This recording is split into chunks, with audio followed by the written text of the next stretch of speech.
Espace School avec Prince Diallo. D'une commune à une autre, d'une école à une autre, chers téléspectateurs. Après Jean Mermoz la semaine dernière, nous sommes à Fidel Castro, dans la commune de Ratoma et plus précisément dans le quartier Dar es Salaam, chers téléspectateurs, au compte de votre émission Espace School en ce samedi encore. Durant 26 minutes, vous aurez tout sur cette grande école. Comme vous voyez très bien les images, la montée des couleurs et tout ce qui s'ensuit durant 26 minutes, chers téléspectateurs, des élèves, des professeurs, mais aussi l'encadrement qui s'exprimeront devant cette caméra d'Espace TV. Chers téléspectateurs, dans un court instant, c'est la récréation ici.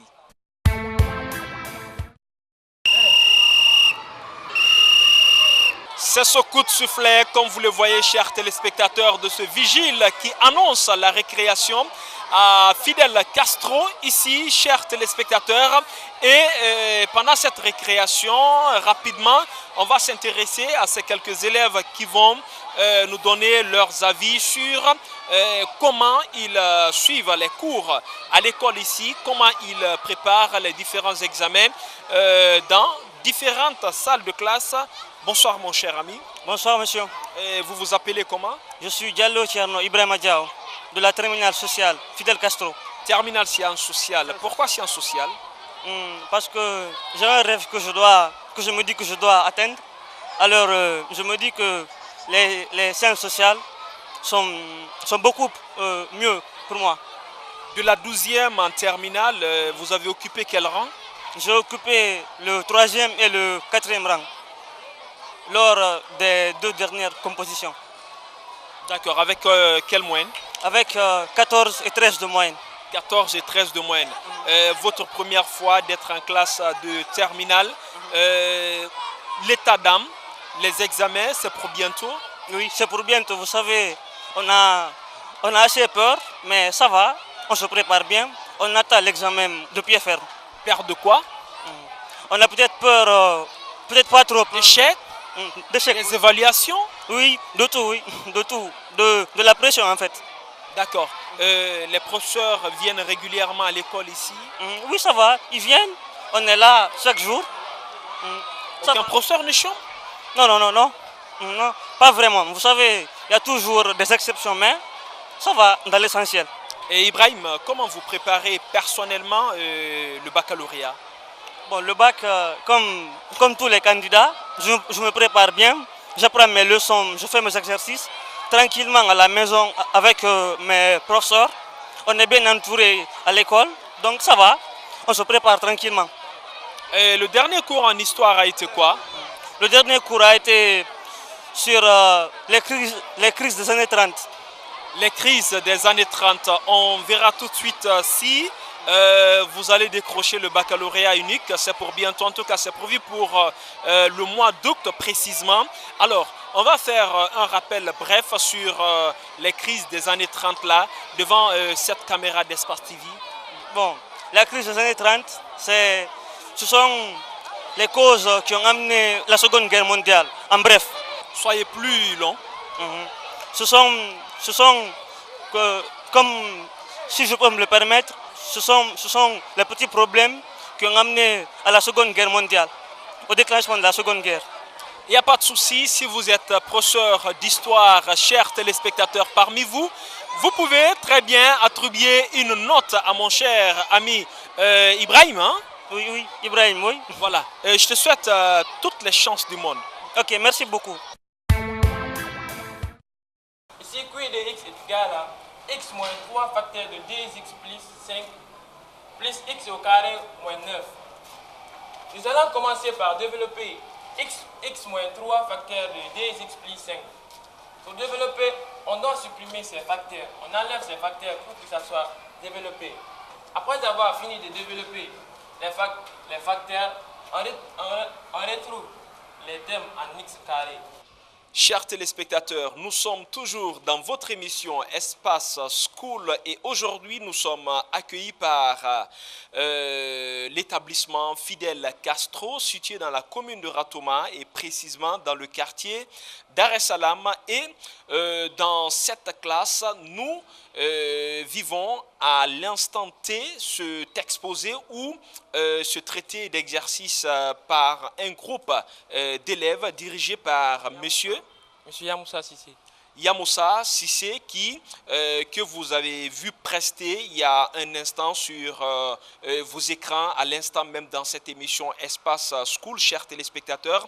Alors, monsieur Yamoussa Sissé, est-ce qu'on peut dire que vous êtes le meilleur en mathématiques dans cette classe de 10e?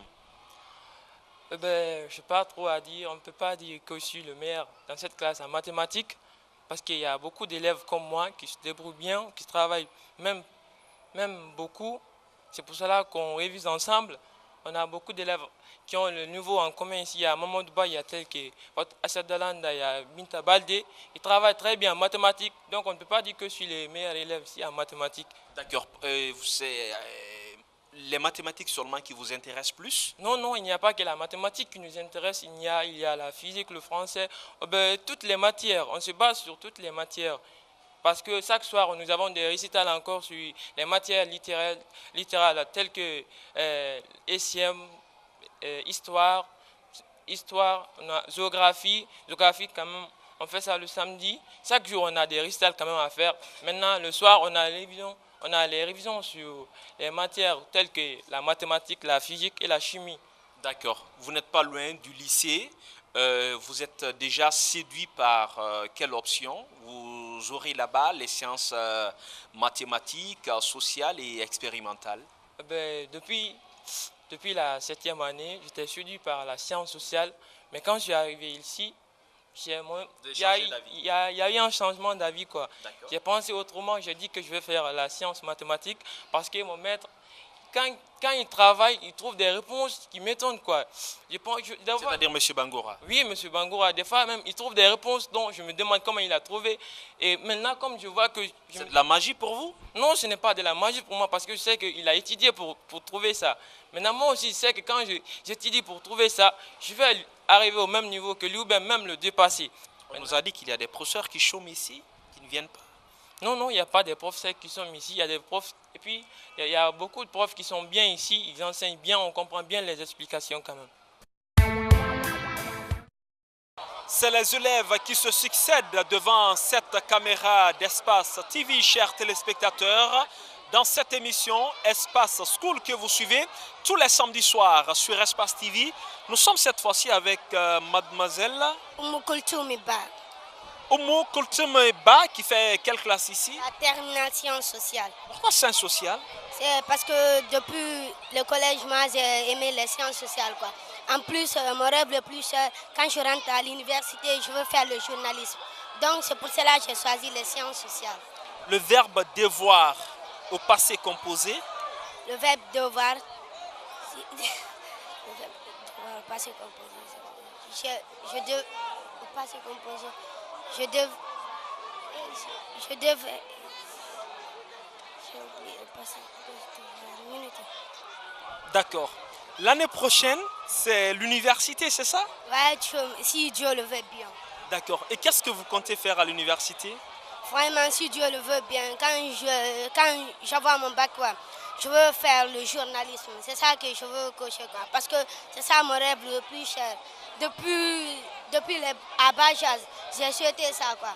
Donc c'est pour cela même que j'ai fait les sciences sociales. D'accord. Je veux parler. Ok. C'est qui ton journaliste préféré dans le monde entier? Mon journaliste préféré dans le monde entier, c'est Ada. Ada? Ouais, je l'aime bien. Quand je vois une fille qui parle devant la masse et puis qui se compare aux garçons, j'aime ça bien. Parce que les filles aussi doivent se comparer aux garçons pour être plus fortes. D'accord. Et ton émission préférée en Guinée?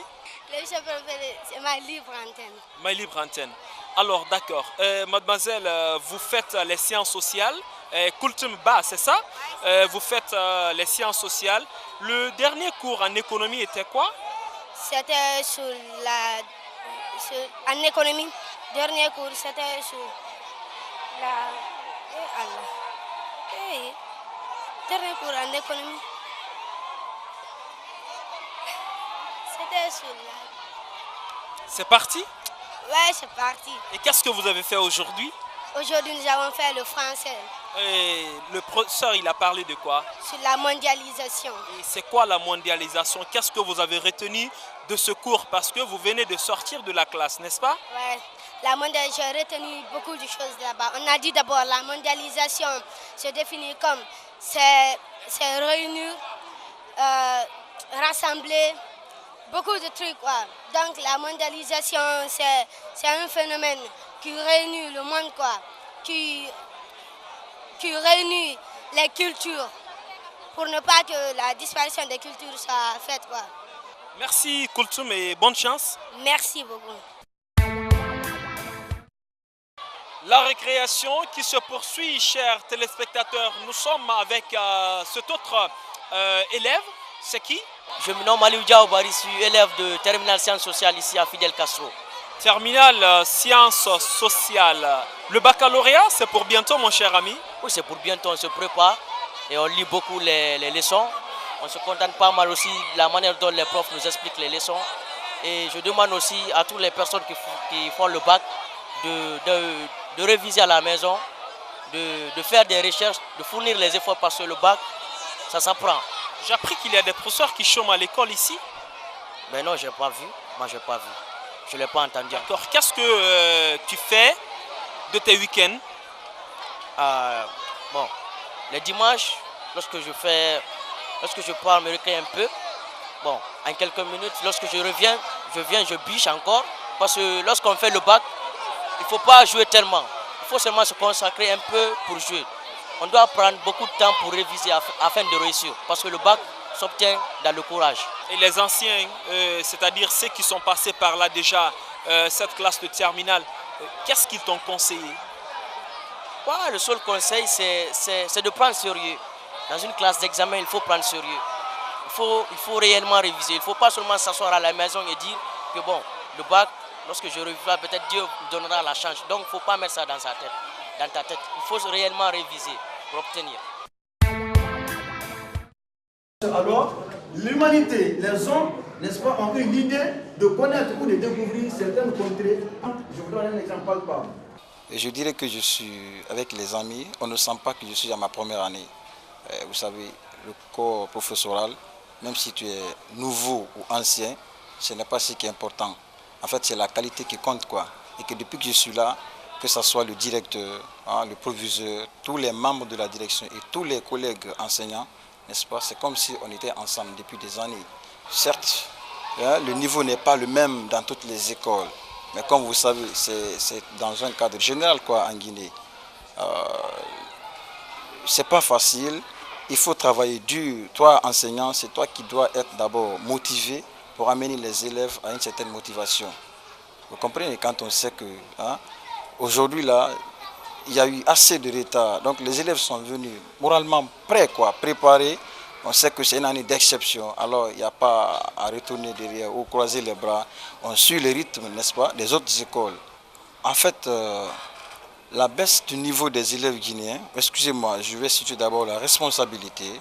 C'est une question qui se situe à plusieurs endroits. Premièrement, je remets en cause l'autorité chargée ou compétente de gérer l'éducation des jeunes Guinéens qui, je me dis, doivent venir au secours, surtout des écoles privées. X égale 1 moins X. On aura moins jeune fois X au cube. Alors on fait quoi? On développe X au cube. Bon, c'est le programme de terminale, mais bon, souvent comme au bac, c'est pas souvent le programme de terminale seulement qu'on donne, donc on revient un peu en arrière sur les programmes, ceux qu'ils ont déjà acquis dans les classes antérieures. Donc on reprend les parties essentielles, ce qui est susceptible de venir au bac. Nous reprenons tout ça là, et les parties non comprises. Au départ, le niveau n'était pas tellement comme ça, mais au fur et à mesure que nous travaillons, il y a l'amélioration. Je ne peux pas évaluer intrinsèquement, pour le moment je ne peux pas évaluer, dire que le départ, on va attendre, comme juste on n'a fait que presque 2 mois. 2 mois et quelques jours de cours. On va peut-être dans 4 mois, on va voir ce que ça va donner. Donc il y a beaucoup d'élèves, ils vont bâcler les cours dans les classes intermédiaires. Bon, arrivé en terminale, ça fait qu'il y a des notions qui leur manquent, les trucs. Ils ont la volonté d'étudier ou bien d'apprendre, mais le niveau, ce n'est pas comme ça. 1 plus x au cube, le taux au carré. Il faut reconnaître que ça se passe dans les conditions plus ou moins appréciables. On le dit dans ce sens parce que des fois, les élèves que nous avons, vu le manque de niveau, surtout la discipline que nous enseignons aussi, ce n'est pas du tout facile. La compréhension de foi et nous remarquons parfois le retard dans la venue des élèves et ils ne viennent pas souvent à l'heure. Donc c'est parfois des problèmes et les cours qu'on les enseigne, il arrive des fois qu'ils ne reprennent pas et comme vous le savez, c'est de l'impératif que l'élève puisse au moins reprendre ses cours afin de permettre quand même au professeur d'aller plus loin dans l'élaboration quand même de son programme. Donc ça se passe des fois de plus ou moins facile, même si parmi eux, il y a des talents quand même qui ne sont pas de trop. J'implique spécifiquement en grande partie les parents. Pourquoi les parents? Parce que vous devrez comprendre que de nos jours, la plupart des parents d'élèves ont entièrement responsabilisé l'enfant. La preuve est que même dans le paiement des scolarités, c'est l'enfant qui vient, il dépose et c'est à l'enfant de s'évaluer lui-même. Donc il devient maître de lui-même. C'est histoire de remarquer que des fois il peut poser des résultats qui peuvent être parfois positifs et parfois négatifs. Donc le parent devra être face à sa responsabilité. Il doit venir contrôler l'évolution de son enfant. Ce sont eux qui garantissent, n'est-ce pas, la performance des professeurs lorsqu'ils viennent prendre des informations sur les enfants à l'école. Mais quand ils viennent, ils nous jettent les enfants, quitte à nous de leur contrôler, de faire tout à leur place. Je crois que ça ne serait pas chose aisée. En grande partie, moi, j'accuse la plupart des parents dans ce sens. Vous savez, dans toute entreprise humaine, il y a ces difficultés. La documentation, nous ne sommes pas beaucoup servis par rapport à cela, mais il y a des anciens documents que nous utilisons jusqu'à présent qui nous permettent de préparer nos leçons avant d'entrer en classe, parce que c'est de rigueur ici à l'école. Un enseignant ne rentre pas en classe tant qu'il n'a pas fait viser sa préparation. Donc le directeur des études, le censeur sont stricts là-dessus. Voilà pourquoi on est obligé de préparer la leçon avant de venir enseigner en classe. Bon, on est avancé, vous savez, l'école cette année a acquis beaucoup de retard dû à cette maladie Ebola que nous souhaitons qu'elle quitte définitivement en Afrique. Donc en ceci, nous avons acquis 2 mois de retard par rapport à tout cela, mais néanmoins avec l'accélération, avec la rigueur, nous sommes dans les environs de 33-40% de l'exécution du programme annuel. Avec la rigueur que la direction a mise sur place, nous tenons obligés de finir d'ici le mois de juin le programme et rentrer dans la compétition des examens. Nous avons 12 groupes pédagogiques répartis au collège 4, à savoir une 7e, une 8e, une 9e et une 10e. Le lycée en 8, la 11e les 3 options, la 12e les 3 options et la terminale les 2 options, sciences sociales et sciences mathématiques. Bon, moi je vise très souvent les cours des professeurs en sciences exactes, à savoir mathématiques, physique, chimie, parce que je suis mathématicien à la matière. Et le censeur de cette école est littéraire, il vise les autres matières. La plupart des enseignants sont recrutés par texte. Il y a certains besoins qui se font sentir. Quand je prends l'exemple du professeur de mathématiques qui évolue en classe de terminale sciences mathématiques, qui a fait ses preuves dans les autres établissements, à savoir Boudiabirité, à savoir La Source, Silla Lamine, qu'on a connu, ça fait une dizaine d'années, qui a ses preuves. Je n'avais vraiment pas besoin de les tester ici parce que je connaissais déjà sa valeur avant qu'il n'arrive. chose qui m'a amené à partir vers lui, lui prier et de venir me tenir coup de main. Bon, et quand je prends la dernière année, en date de la session 2014, nous avons vu le pourcentage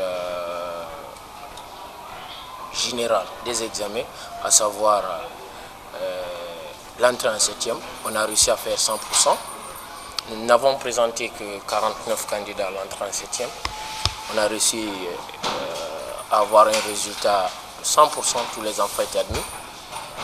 En 10e, on avait 85 candidats, 69 admis. Peut-être, si je calcule le pourcentage, il est consigné dans un papier déjà qui est là.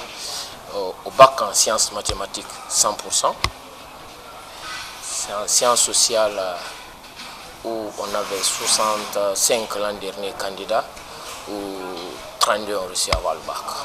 C'est en sciences sociales où je dirais que le travail a beaucoup manqué, ce qui fait que je ne suis pas en train de m'atteler seulement sur la terminale sciences sociales cette année, mais ma grande force, faire un résultat, parce que parmi les promotions qui sont là dans les classes d'examen, c'est en sciences sociales où il y a un peu de problème, ce qui fait que je m'y mets pour avoir un résultat comme dans les autres options de l'an dernier en sciences mathématiques.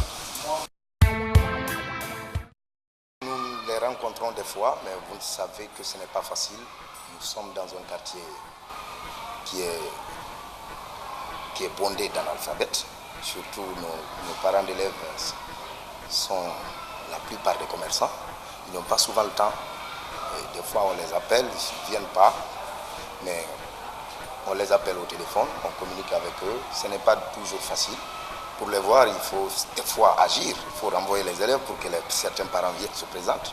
Ce n'est pas toujours facile. Mais comme nous habitons dans le quartier, nous les rencontrons des fois à domicile. Nous avons certains parents d'élèves qui payent bien, qui n'ont pas de problème. Mais d'autres, par contre, surtout la plupart, il faut forcément mettre les enfants dehors pour qu'ils viennent payer. C'est ça notre grande difficulté. Surtout ça, le recouvrement. Ce n'est pas facile. Vous savez, bon, normalement, ce n'est pas moi qui dirige cette école. C'est le proviseur qui est le technicien de l'école. Moi, je suis là pour surtout l'apport financier et coordonner certaines activités. Donc, comme il vous l'a déjà dit, ce n'est pas toujours facile, mais il y a surtout les rares parents intellectuels, et des fois, nous appellent pour nous demander certaines de nos tares. Donc, nous les rectifions au fur et à mesure. Parce que, comme vous le voyez, vous le constatez, le collectif des enseignants qui sont là sont tous des jeunes. Ce n'est pas facile. Il est vrai que nous ne sommes pas à notre début, mais ce n'est pas facile pour des jeunes comme nous, ou des jeunes comme mes collègues, de les gérer. Mais, des fois, on se retrouve, nous essayons de corriger nos tares, nos erreurs, pour améliorer la formation que nous donnons. Nous avons pris des surveillants, parce qu'on avait 2 surveillants l'année passée et cette année on a doublé. Nous avons reçu de l'État les kits sanitaires, les thermoflash qu'on exige à la porte, surtout à la porte d'accès et au niveau des toilettes.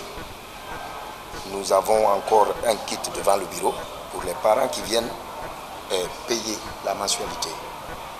Nous surveillons cela parce que si un cas est déclaré dans une école, c'est la fin de cette école. Donc nous faisons tout pour éviter cette maladie au sein de notre école. Je m'adresse aux parents d'élèves Fidel Castro, vraiment qu'ils nous aident à payer à temps. De payer à temps et puis de ne pas retarder le paiement. Parce que nous sommes une entreprise, nous n'avons pas d'abord un budget de fonctionnement. Donc si nous n'avons pas le paiement à temps, nous ne pourrons pas faire face au salaire des enseignants et à la location. Vous savez, nous sommes en location. Nous n'avons pas un budget de fonctionnement, c'est une jeune entreprise. Donc on demande aux parents d'élèves de nous venir en aide, de payer à temps. Parce qu'on ne leur demande pas un plus, juste la convention qui les lie à nous. Donc qu'ils le fassent à temps. Surtout l'État paye à l'heure la chose, le salaire à temps. Donc qu'ils nous payent à temps, au moins à la rigueur, d'ici le 5. C'est ce qui nous fatigue dans cette école. C'est que les parents retardent, ils attendent qu'on renvoie les élèves pour venir payer. Ce n'est pas normal. Nous ne voulons pas que les enfants perdent les cours. Donc s'ils nous payent à temps, les enfants vont suivre leurs cours, les professeurs ne vont pas se plaindre et la location sera payée à temps. C'est ce problème-là et nous lançons cet appel aux parents qui nous viennent en aide parce que c'est une aide pour moi quand on me paye à temps. Donc pour qu'on puisse faire face à temps aux obligations de l'école. C'est cela, c'est cet appel que je lance. Merci, monsieur. Merci, monsieur Prince. Merci vraiment. C'est sur ces mots de M. Salifou Camara Di Silva que cette émission prend fin, chers téléspectateurs. L'émission, c'est bien entendu Espace School sur Espace TV. Si vous nous suivez du côté de Bamako, du côté de la Côte d'Ivoire, merci de nous recevoir de ce côté. Vous voulez très bien passer dans cette émission. Une seule adresse, vous appelez ce numéro qui s'affiche maintenant en bas de votre écran, chers téléspectateurs.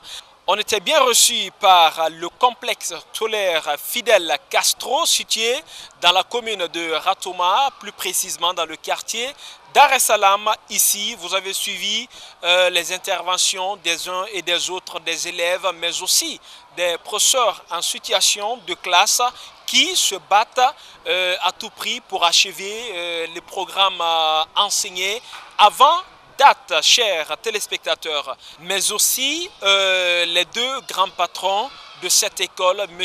Diallo Boubacar, qui est le proviseur de Fidel Castro, et M. Salifou Camara, qui ont achevé d'ailleurs cette émission. Vous avez suivi, entre autres aussi, cette belle prestation de ce candidat de 10e année, Yamoussa Sissé, qui, en tout cas, se bat pas mal dans les cours de mathématiques. Quelque part aussi, vous voyez en image déjà le gouvernement des enfants de cette école Fidel Castro de cette année 2014-2015. Des tout petits, chers téléspectateurs, merci à toutes et à tous de nous rester fidèles. Je vous souhaite de passer un très bon week-end en notre compagnie.